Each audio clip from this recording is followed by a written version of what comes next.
This is an exorcism scene. A woman named Anna lies on the bed, her face pale and her body tied down, yet her limbs can bend freely. It turns out that Anna is possessed by a demon. The exorcist is performing an exorcism ritual. Suddenly, one of Anna's eyes turns a deep blue as the demonic power within her awakens. Anna abruptly sits up and uses the demon's power to kill the exorcist. Anna's father, unable to bear the thought of his daughter becoming a demon, smothers Anna with a pillow, killing his own daughter with his own hands. Normally, when the host dies, the demon can no longer control the host's body. However, at this moment, a fly lands on Anna's hand, and her finger slightly moves. 3 months later, Lucy arrives at the hospital morgue for a job interview. Due to a staff shortage, Lucy starts working that very night. As soon as she puts on her work uniform, she sees a female corpse with a gruesome appearance, causing Lucy to frown. She then proceeds to collect information about the corpse as per the standard procedure. The female corpse is covered in wounds, and her lower body shows signs of being burned. The first step is to photograph the wounds, but surprisingly, the camera displays an error message after pressing the shutter button.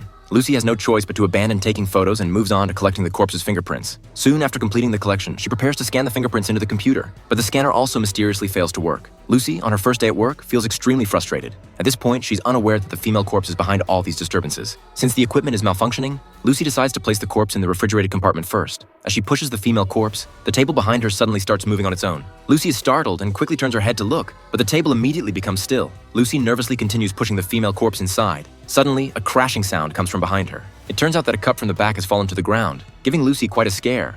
Although Lucy is puzzled, she still doesn't suspect that the female corpse is responsible for these disturbances. As Lucy frustratedly cleans the floor, she cuts her finger on a piece of glass, causing it to bleed. Lucy wants to bandage the wound, so she forcefully pushes the female corpse into the refrigerated compartment. However, she doesn't notice that her blood has dripped onto the body bag. After closing the compartment door, Lucy carefully begins to bandage her wound. While she's wrapping the bandage, the compartment door behind her suddenly opens on its own. Lucy turns around to look and quickly rushes over to investigate, but finds nothing unusual. After closing the compartment door again, Lucy, feeling perplexed, decides to review the corpse's records. As expected, she discovers an anomaly. The corpse's eyes are a deep blue, but the records state they are brown. Lucy pulls the corpse out again, intending to double check. She looks at the records in her hand and then glances at the corpse's deep blue eyes. Lucy suspects that there might be an error in the records and plans to go back and verify the information. She pushes the female corpse back inside. Suddenly, the female corpse visibly moves. Lucy thinks she might be seeing things, but upon closer inspection, there is no further movement. Lucy's heart fills with a sense of dread as she quickly closes the compartment door.